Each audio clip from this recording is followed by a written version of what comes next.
for you Leos, a lot of you Leos are looking for if a person has green flags. You have the Ten of Pentacles, the Three of Pentacles, the Knight of Swords, right? You getting to know somebody, okay? And so far, it just seems like it's so good, right? So far, so good. You know exactly why it is that you're trying to get to know them. You know that you Leos want a person that's family orientated. You know, a lot of you Leos love family. So you want someone that's family orientated. That's something that you and Cancers have in common. And you're checking to see that. You're not necessarily telling the other person that, but you're checking to see what kind of qualities they have. And the Hanged Man and the Page of Swords represent you've been learning from me, so you're quite patient in that. You're not glossing over would-be red flags just for the sake of being in a relationship, right? Or even a potential one. You're willing to take your time, right? Not too slow, of course, but you're willing to take your time to see if the person actually has some form of value to them, okay?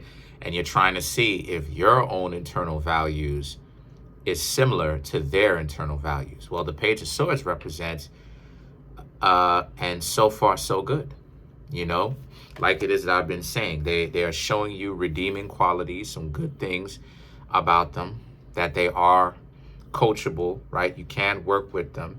The Ace of Pentacles and the Ten of Swords represents because you've been through so much stuff in the past.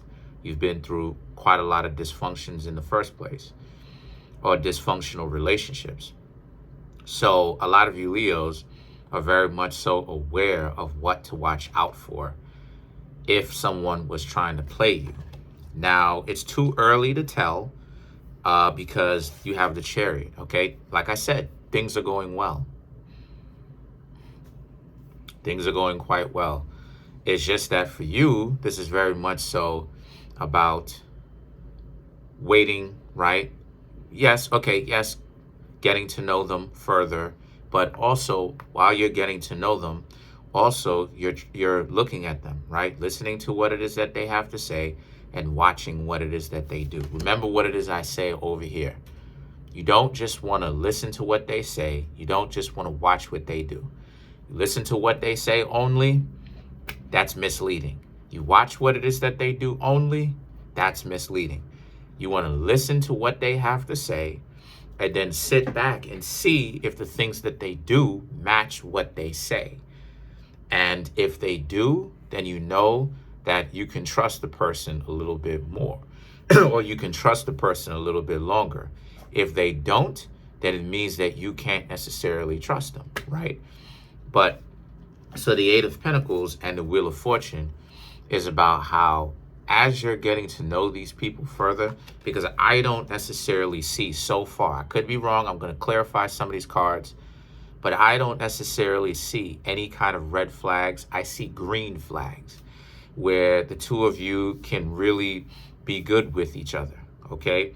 But the Eight of Pentacles and the Wheel of Fortune represents just make sure that even though the two of you are starting to hang out, right? And you Leos have kind of come out of your isolation, right?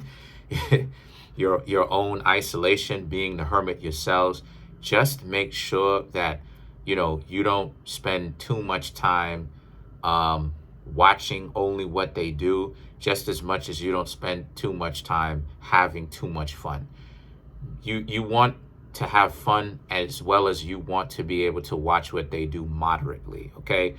Because sometimes people can end up, regardless of zodiac sign, sometimes people can end up watching a little bit too much of one thing, right? Having a little bit too much fun, or watching what the other person is doing, trying to look for what, trying to look for red flags, see if the person is up to anything. And it's like, listen, don't even worry about that type of stuff. So let's clarify some of these cards, right? Let's clarify the Wheel of Fortune. All right, so to clarify the Wheel of Fortune, you have the Lovers, the Wheel of Fortune, the the Page of Swords, the Ten of Swords, and the Three of Pentacles. Right. To clarify the Wheel of Fortune, the Lovers, the Page of Swords. Again, this is very much so how the two of you can work out, but that'll be up to you, right? Don't let the paranoia set in.